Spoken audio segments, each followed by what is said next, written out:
Efesios capítulo 2, vamos a estar leyendo los versículos 1 y 3. Leo la palabra en favor de mis hermanos así.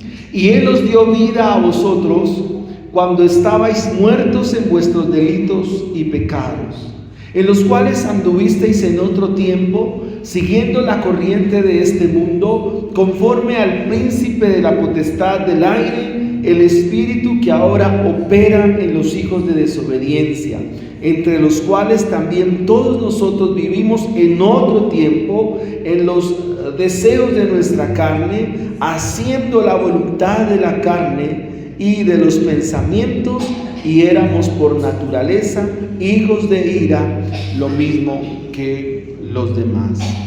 El apóstol Pablo está haciendo un contraste entre lo que es la vida sin Dios y ahora lo que es la vida de Dios.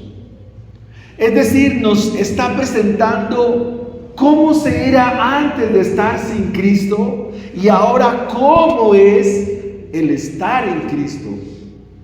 Y si nosotros nos preguntamos en esta mañana, ¿habrá alguna diferencia en vivir sin Cristo y vivir en Cristo? ¿Habrá alguna diferencia? ¿Qué dicen ustedes?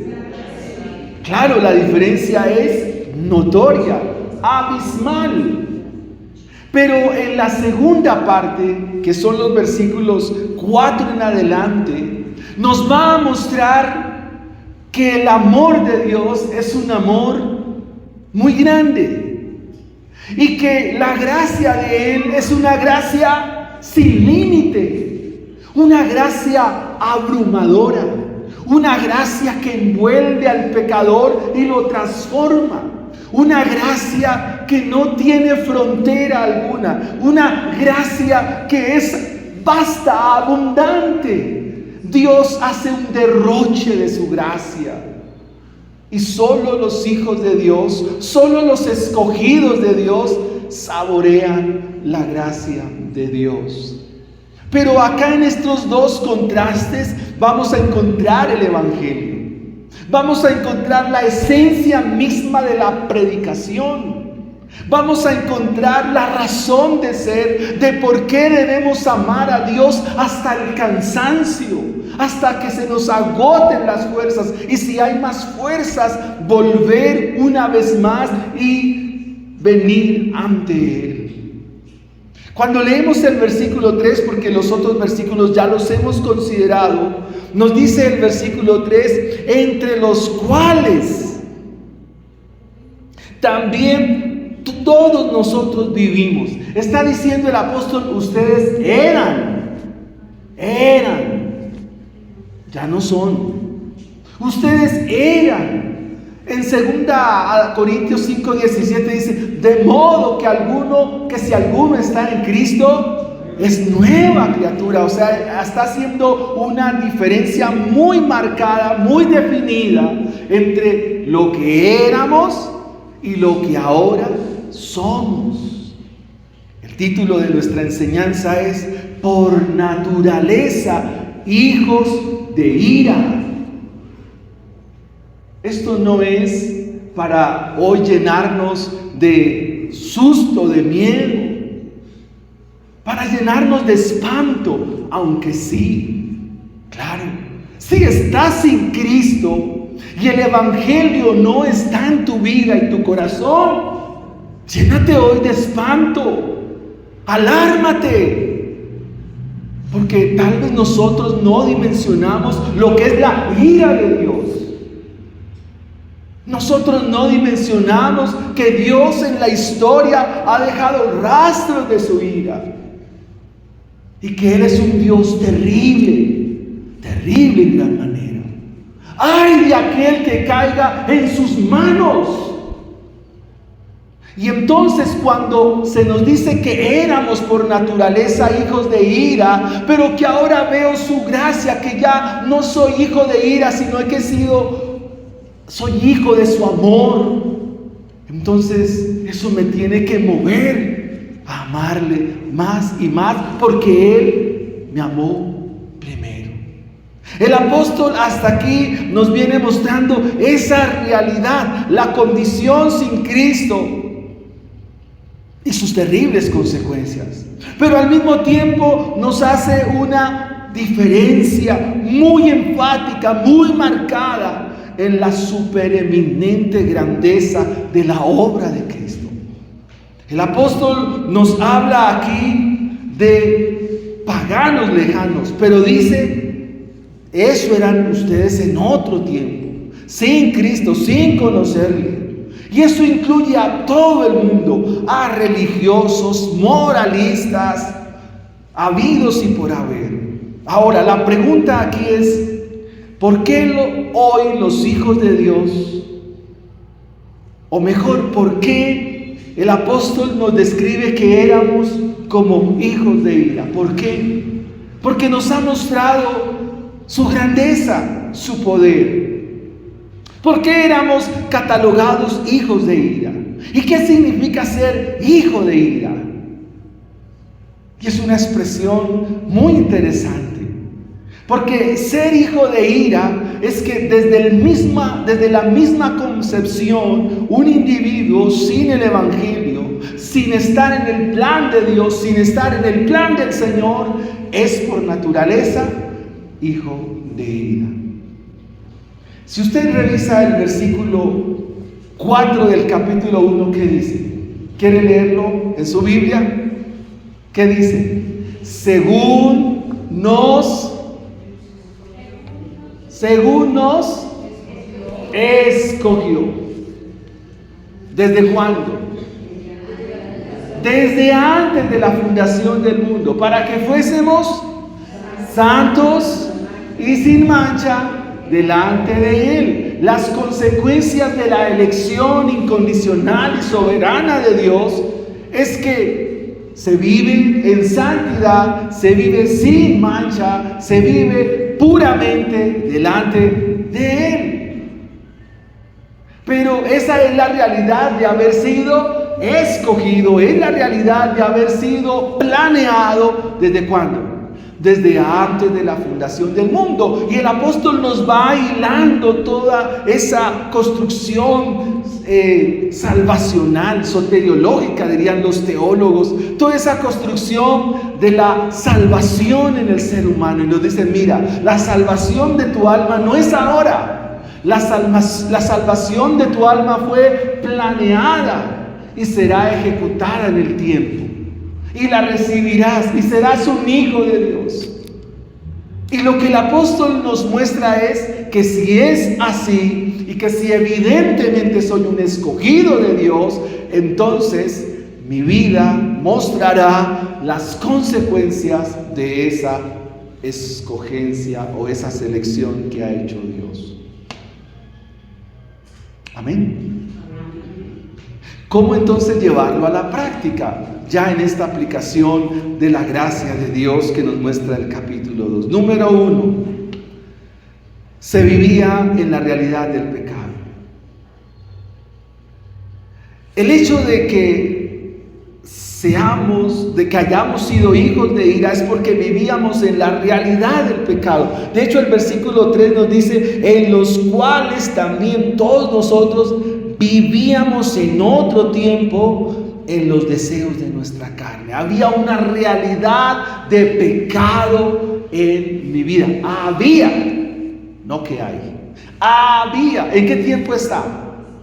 Muy bien, en tiempo pasado. Había.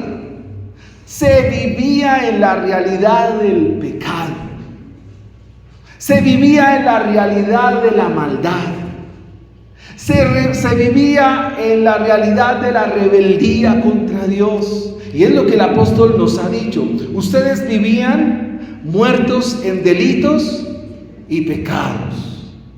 Ustedes seguían la corriente de este mundo. Ustedes seguían al príncipe de la potestad del aire. Y en su corazón opera lo que opera en todo el mundo. Un corazón lleno y atestado de desobediencia. Pero ahora, como somos nuevas criaturas, entonces ya no estamos muertos en delitos y pecados, ahora estamos en vida nueva, Ya no seguimos la corriente de este mundo, sino que seguimos el camino y la senda del Evangelio. Y en nosotros opera no la desobediencia, la obediencia. Somos obedientes. ¿A quién? Al Señor, a su palabra. Así que el apóstol nos dice: ustedes vivían en la realidad del pecado, ustedes vivían en otro tiempo esta realidad, pero ahora no.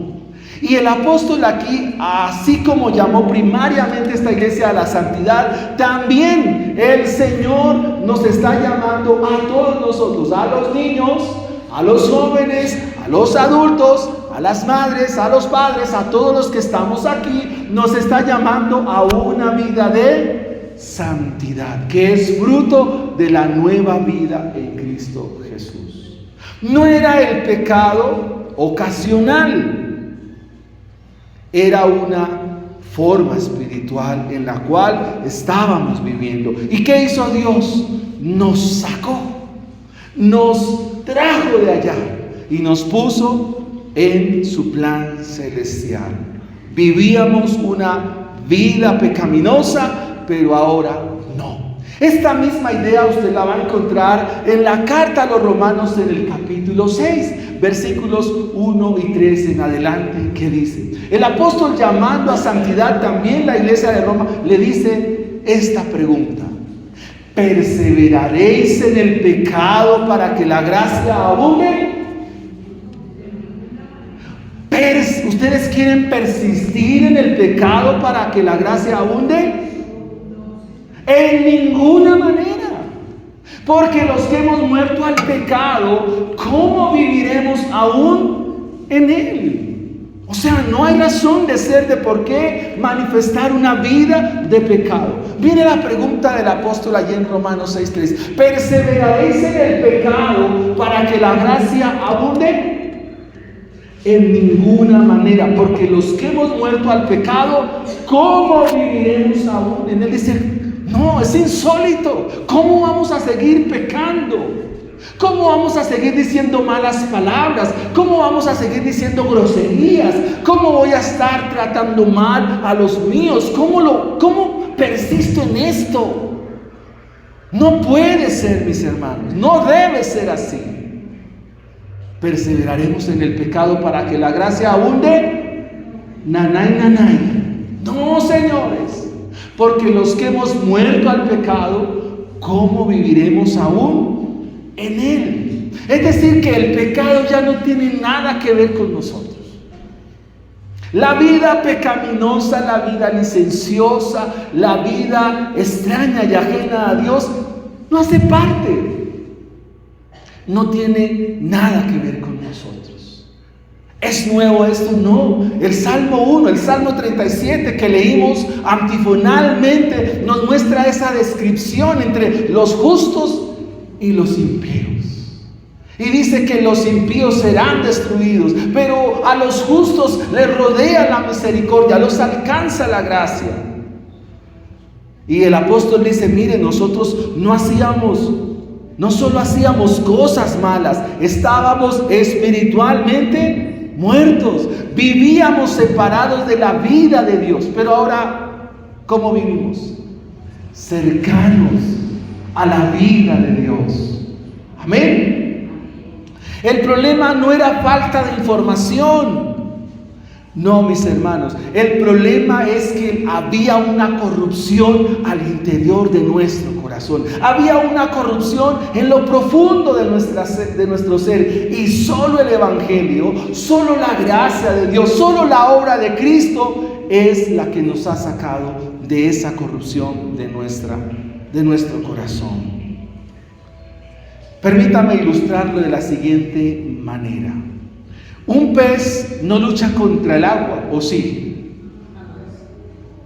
No, ¿cierto que no? Cuando uno pone un pez en una pecera o en un lago o en un río, el pez no vive luchando contra el lugar donde está, contra el agua.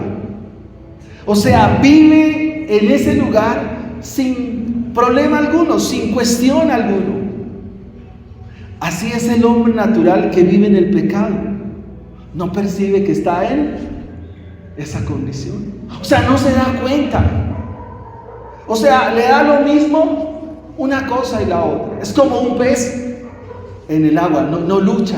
Está ahí y no se extraña. Pero en los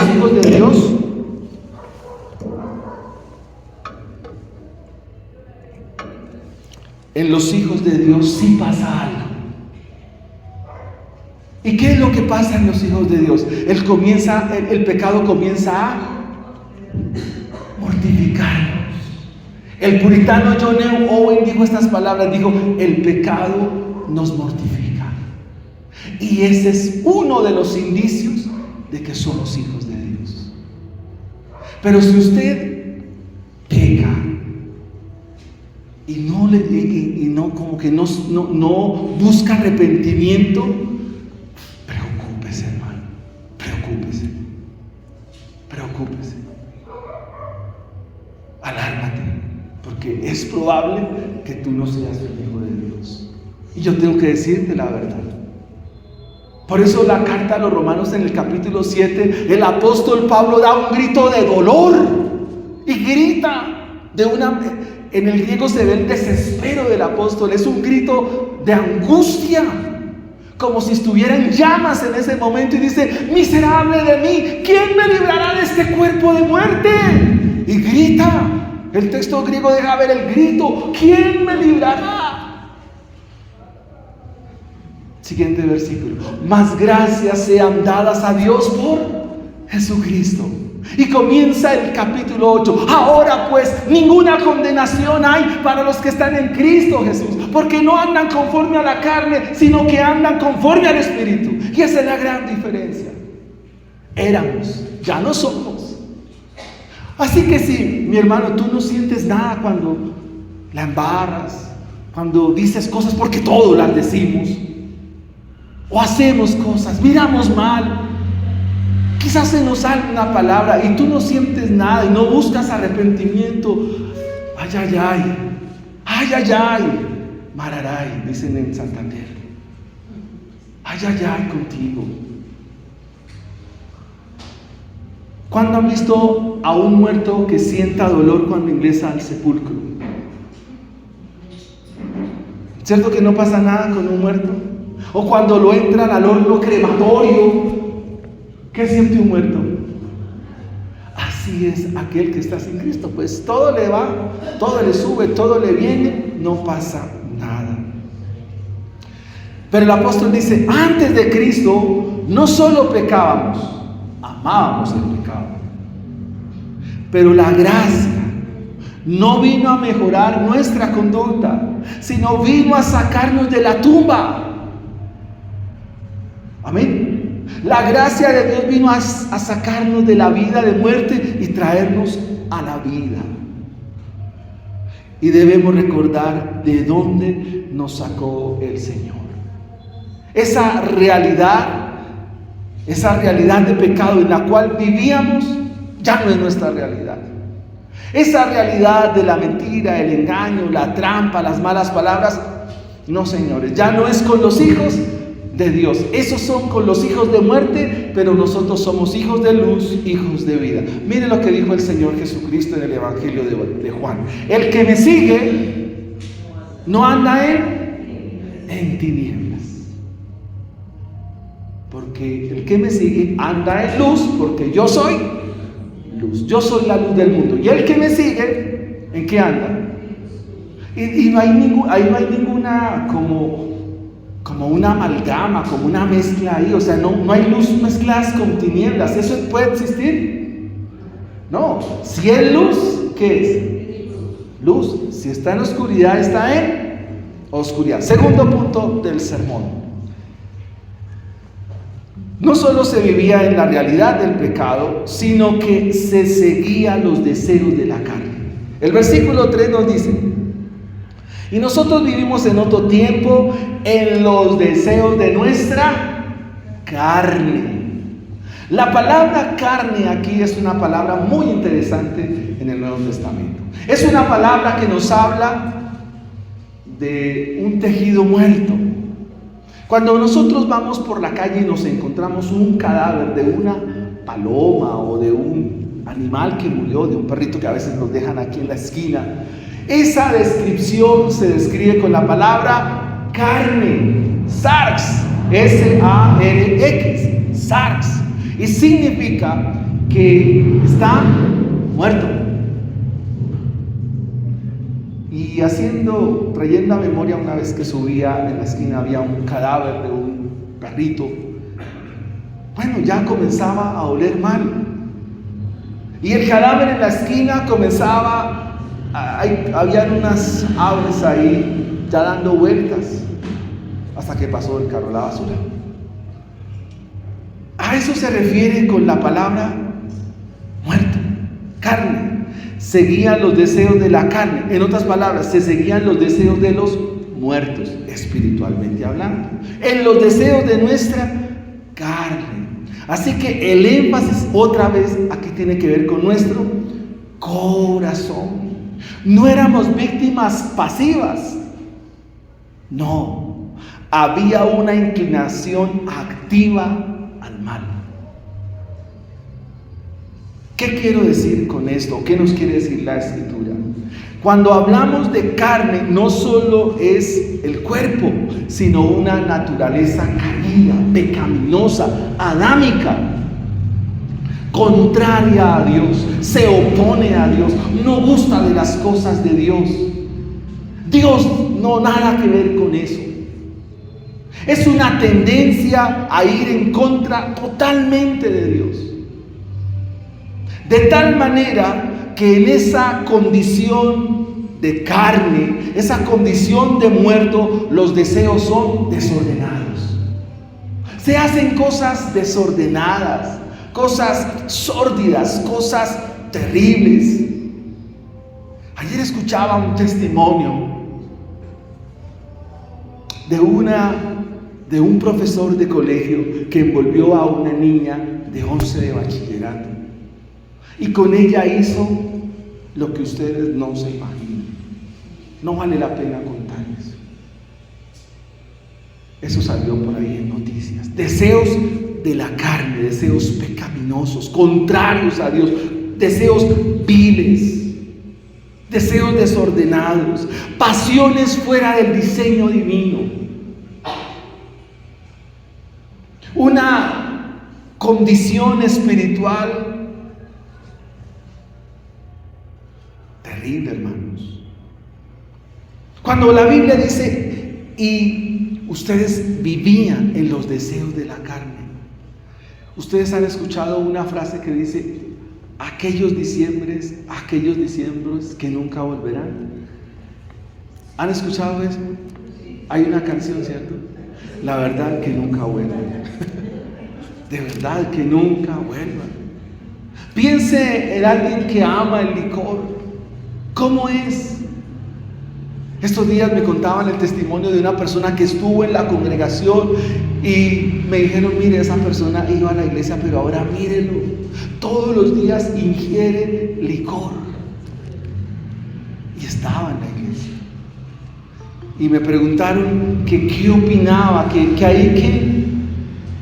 Y entonces yo podía decir, solo Dios sabe. Porque en la historia de la redención se nos muestra personas que se apartaron, como el hijo pródigo, y fueron a vivir perdidamente. Si usted mira con detenimiento la parábola del hijo pródigo, muestra a un muchachito que va y gasta todo de manera disoluta, es decir, de manera desordenada. Lo gasta todo con mujeres, lo gasta en licor, lo gasta en fiestas. O sea, lleva una vida terrible delante de Dios. Pero al final vuelve. Puede ser el caso de esta persona que me describieron. Yo decía, Dios, misericordia, misericordia. Piense en una persona que va en la calle. Ese un día fue un joven, un muchacho, algo pasó por el camino. Las garras del diablo, las garras de este mundo no miden consecuencias, sino que envuelven la gente, envuelven la juventud, envuelven al incauto. y lo llevan a una vida de miseria, a una vida de dolor, a una vida de tragedia, a una vida ruin. Pero esas son formas externas. Pero ¿qué tal si hablamos de esas formas internas? Una vida apartada de Dios, una vida lejos de servirle a Él, una vida inmersa en otras cosas. Son vidas que solo Dios puede obrar y Dios tiene misericordia.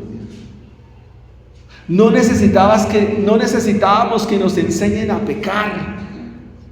Ya el corazón por naturaleza sabe pecar.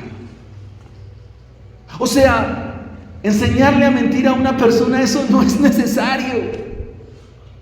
Ya se miente por naturaleza. Tengo un sobrino y la mamá dejó unas sábanas blancas para secarse, pero el agua no había lavadora en ese momento y el agua comenzó a escurrirse y se comenzó a hacer un charco ahí donde escurría el agua. Y mi sobrino, yo le vi esa cara de querer hacer algo y fue con su zapato y comenzó, ¿quién me dijo? Y se reía, ¿no? Y un chico pícaro, ¿no? Porque cogía la sábana ahí, eso sí le apuntaba, y tiene el pie grande para estas, y cada vez salpicaba la sábana. ¿De dónde sacó él eso? ¿Quién le dijo?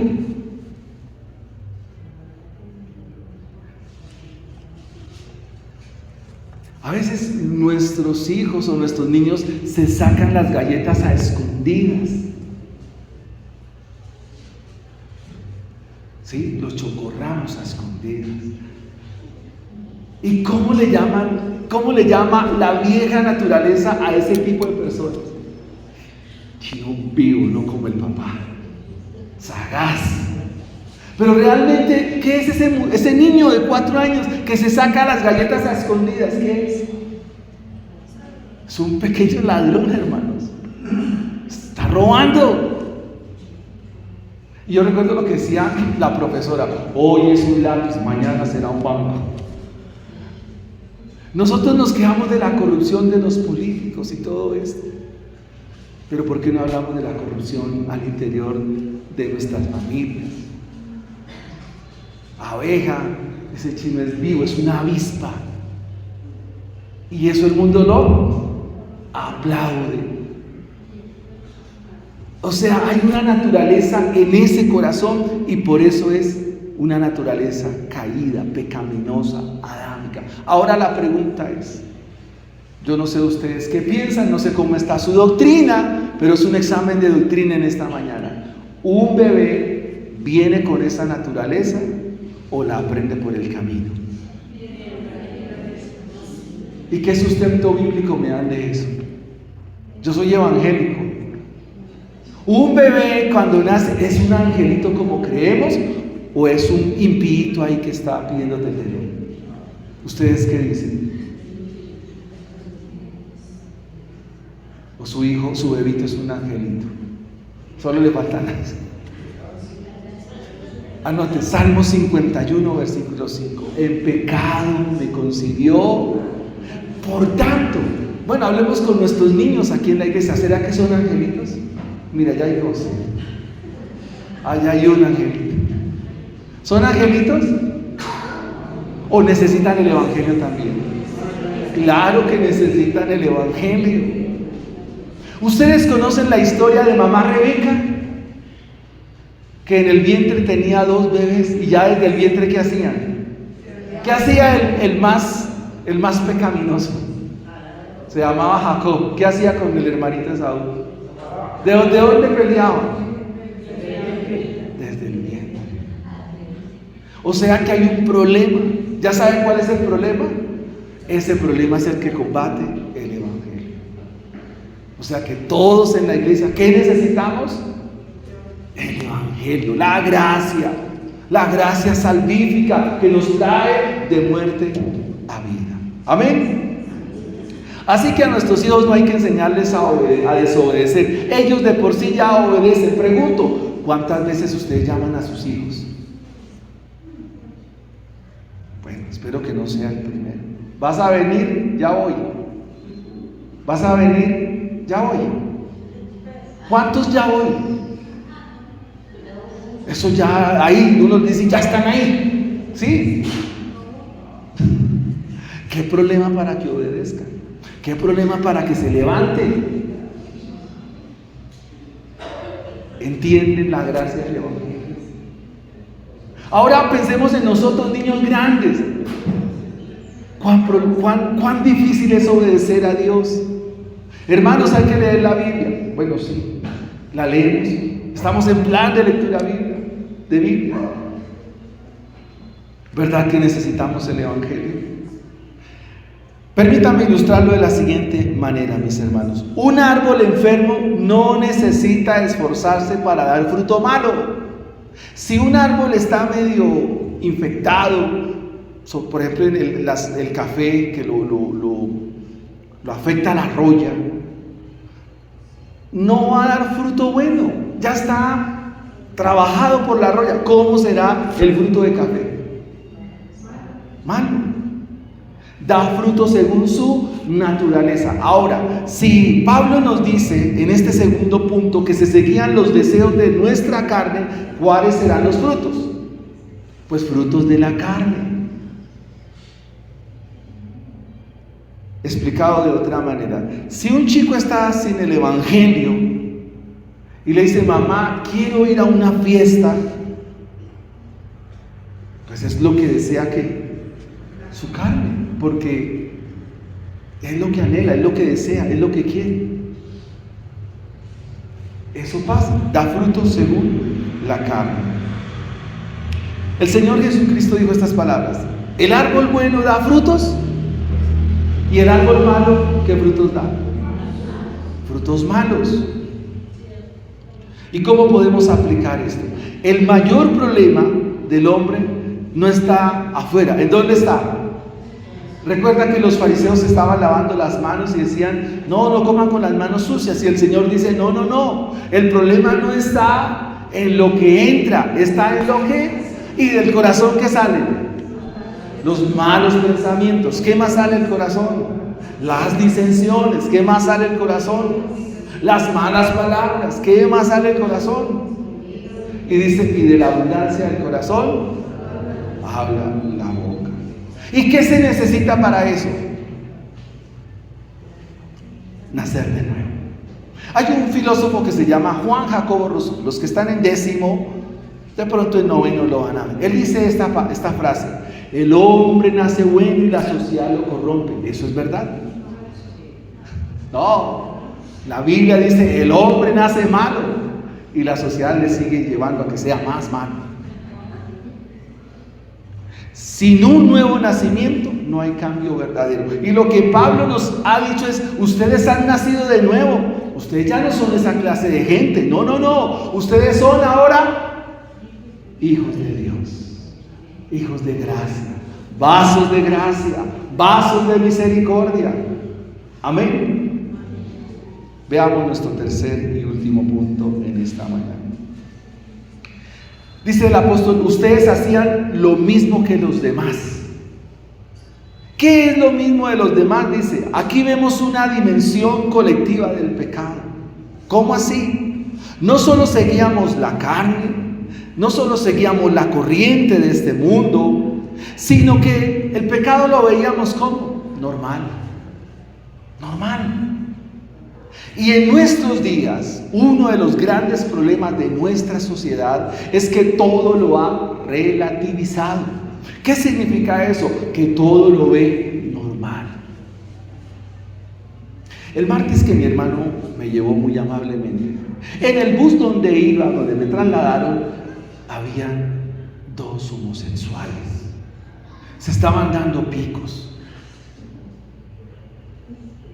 Y todo el mundo, eso ya es normal. No, señores.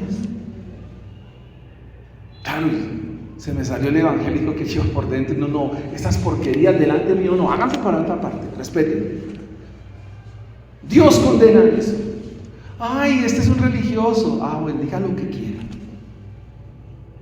La sociedad se acostumbró a ver el pecado normal. Eso lo hace todo el mundo. Pastor, ¿usted cómo sale con él? Eso lo hacemos aquí. Pastor, eso, relájese. Eso no incomoda a nadie. Pastor, no se amargue la vida. Pues todo el mundo lo hace.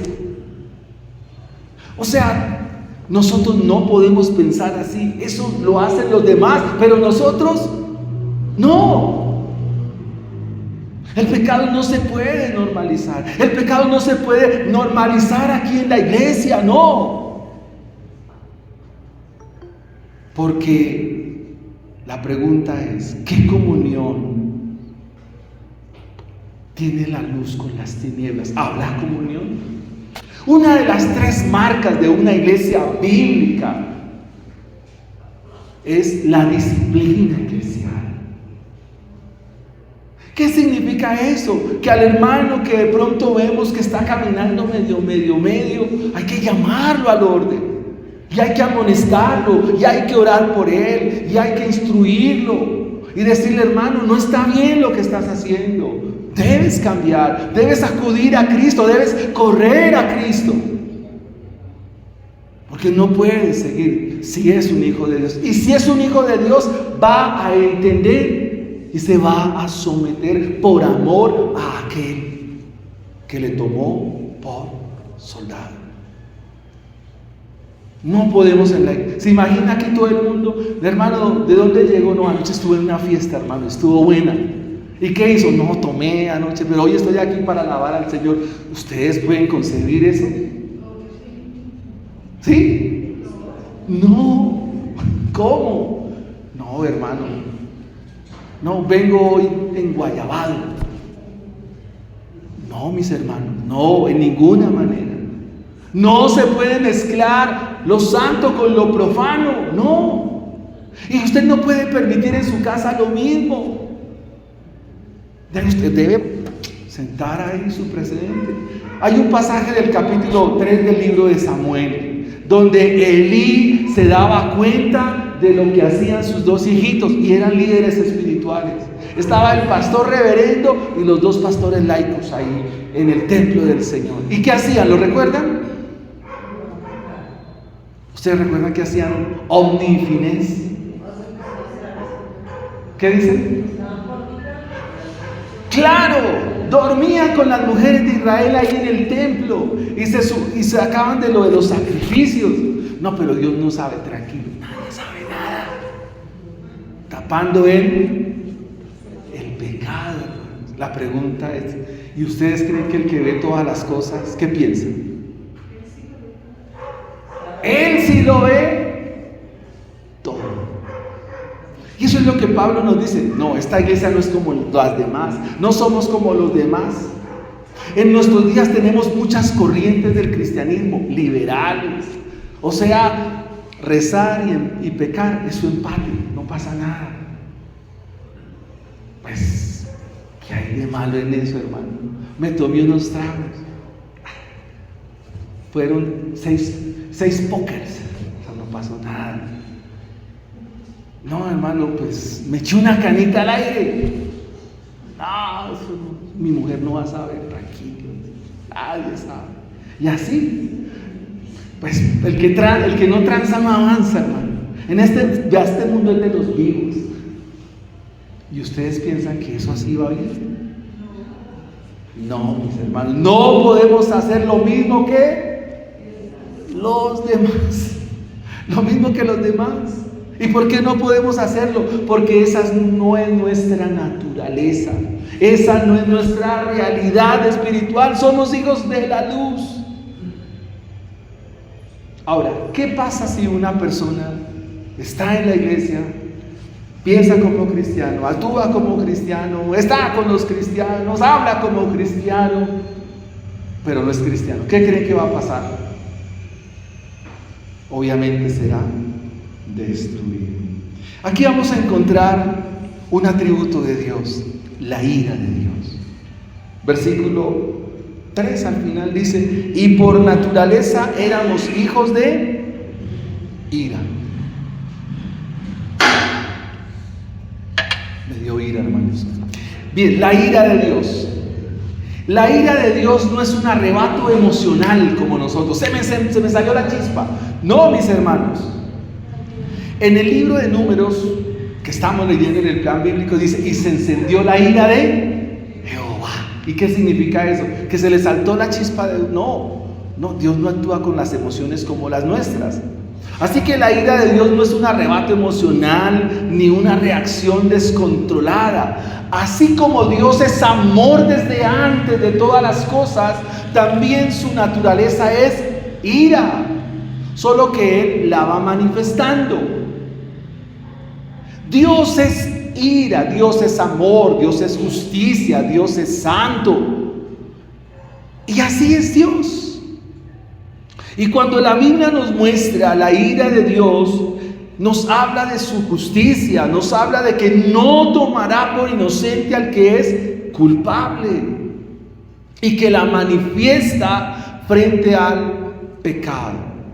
Es la oposición perfecta de un Dios absolutamente puro contra todo lo que lo contradice. ¿Contra quién Dios va a manifestar su ira? Con aquel que se ponga en contra de Él. En todo. Si usted dice, con mi vida le voy a mostrar a Dios quién soy, bueno, Dios también le mostrará con su vida quién es Él. Usted puede decir, no, y no lo hago, Dios. ¿Saben de quién estoy hablando? Adivinen de quién. No, usted no tiene espíritu de adivinación. ¿De quién? Bueno, Jonás fue uno, pero ese más como de la soberanía de Dios. Pero en el libro del Éxodo hubo que dijo estas palabras: ¿y quién es Jehová para que yo le haga caso? ¿Quién es? ¿Y qué hizo Dios con Faraón? ¿Qué le mostró? Le dijo, ¿quién soy yo? Y los entendidos en Egipto dijeron, no, mire, el Dios de los hebreos, no se ponga con él, no se meta con él. Vea, déjelos ir. Nos conviene que esta gente se vaya. Déjenlos que se vayan para culto el domingo. Déjenlos que se vayan y que vayan y adoren a su Dios. Pero con este Dios no nos metemos. ¿Y cómo le mostró su poder al final? Cuando su corazón siguió obstinado, su corazón siguió rebelde, endurecido, ensoberbecido, lleno de altivez, de arrogancia. ¿Qué hizo Dios? ¿Qué le quitó?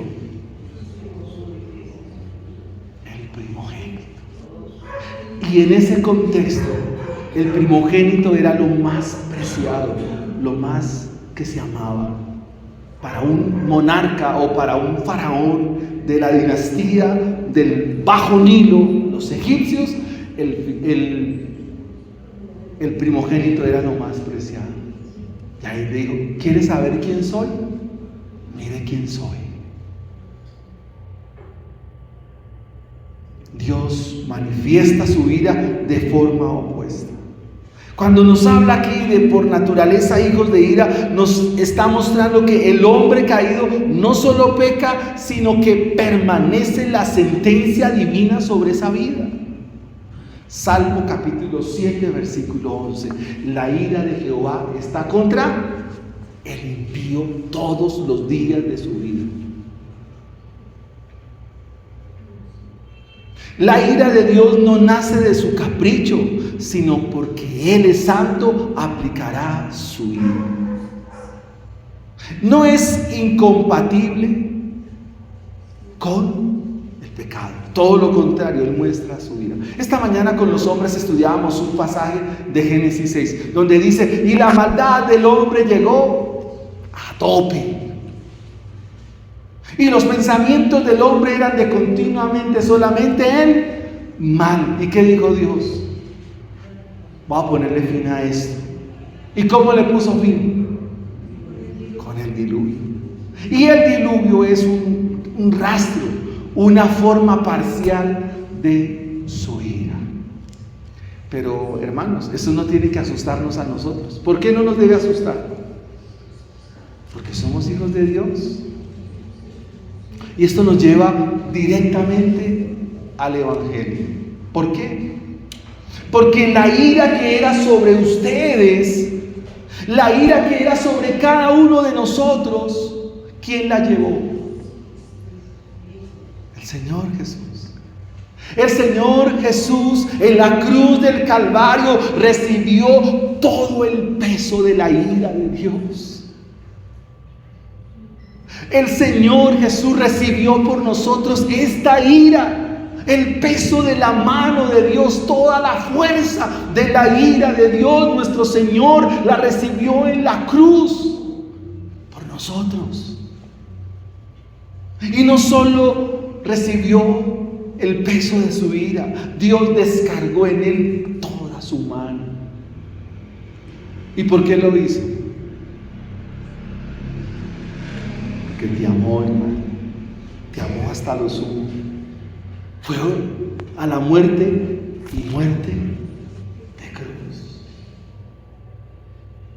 Tal vez no dimensionamos o no vemos la magnitud del amor de Dios. Por eso mi hermano Henry entre 8 días estará compartiendo el versículo 4. Pero Dios, que es rico en misericordia, por su gran amor con que nos amó. Oh Señor, esa ira devastadora, esa ira que todo lo lleva por delante, lo consume. El capítulo 40 de Isaías dice: las montañas le son como la cera, como la vela que se derrite en el fuego. Oh Señor, ¿de qué hemos sido librados, hermanos? ¿De qué hemos sido guardados? De una ira terrible, hermanos. Hace 8 días que compartíamos el evangelio en el parque con algunas personas, yo le decía a algunos: porque la ira de Dios se revela desde el cielo contra toda impiedad e injusticia de los hombres que detienen con injusticia la verdad. La ira de Dios. Así se evangeliza correctamente, con la ira de Dios. ¿Y por qué? Porque hemos pecado. Porque hemos sido desobedientes al Señor. Y por eso Él manifestará su ira. Y cuando Él venga, los que estén sin Cristo van a decir: montañas, caigan sobre nosotros. Tierra, tráganos y líbranos del que está sentado en el trono y de la ira del Cordero. Apocalipsis 6:16. Pero el Señor, si has creído al Evangelio, si eres un creyente, entonces no hay temor alguno. Todo lo contrario, ¿qué debe haber? Gozo, hermanos, gozo.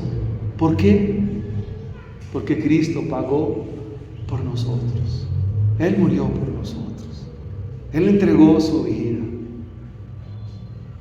La entregó hasta lo sumo. Fue obediente hasta la muerte y muerte de cruz. ¿Cómo poder mirar esto? Hermanos, esto tiene que llevarnos a una humildad profunda. Cuando el profeta Isaías dice: no traigan a memoria la condición actual, está diciendo: mira, ya no recuerdes, porque eres nueva criatura. Porque en la cruz del Calvario Dios echó los pecados. ¿A dónde? A lo profundo del mar. Y Dios ya no se vuelve a acordar de ello, porque la verdad nos hace libres. Y eso nos debe llevar a una humildad profunda y a una gratitud permanente, constante, ardiente, y a depender de Dios. Si Dios nos libró de tremendo problema, de tremendo problemonón, no te va a librar o no nos va a librar de las afugias y de las circunstancias de esta vida. ¿Qué era más grande a los ojos de Dios? Pagar la deuda del pecado. Pero Él la pagó con suficiencia, la pagó con poder, con entrega. Y si Él nos dio de su gracia y su misericordia, ¿no creen que nos dará también las añadiduras? Así que nunca olvidemos de dónde nos sacó el Señor. ¿Cuál era nuestro destino? ¿Cuál era tu destino? ¿Cuál era mi destino? Pero Dios, que es rico en misericordia, con su gran amor, ¿con qué nos ama? ¿Vale la pena vivir para Él? ¿Qué es mejor? ¿La vida antigua o esta vida? Y esa vida se disfruta aquí en la iglesia. Y eso nos lleva a entender por qué congregarnos, por qué venir, por qué invitar a otros, por qué evangelizar. El gran predicador inglés Spurgeon dijo que la evangelización es cuando un mendigo encuentra pan y le dice a otro mendigo: ¿dónde está ese pan? Éramos antes mendigos de esta vida. Y Dios nos dijo: miren, aquí está el pan de vida. Y el que come de ese pan no volverá a tener hambre. Eso es la evangelización, decirle a otros hambrientos: miren, aquí hay pan para comer. Comparte el pan, pero compártelo bien. ¿Y por dónde se comienza la evangelización? Porque la ira de Dios. Ojalá esta semana pueda compartirles de la ira de Dios y ver que es horrenda. Lo que vivió el Señor en la cruz fue horrendo, terrible, al punto que Él dijo estas palabras. Dijo: Dios mío, ¿por qué me has abandonado? Por lo que estaba viviendo. Y en Getsemaní dijo: Padre, si es posible, pasa de mí esta copa. El sufrimiento que le esperaba era terrible, pero ese sufrimiento realmente, ¿para quiénes era? Para todos nosotros. Le invito a que se ponga en pie y, pensando en eso, en lo grande y extraordinario del Evangelio, cierra tus ojos y puedes decirle al Señor conmigo en esta mañana: Señor, muchas gracias.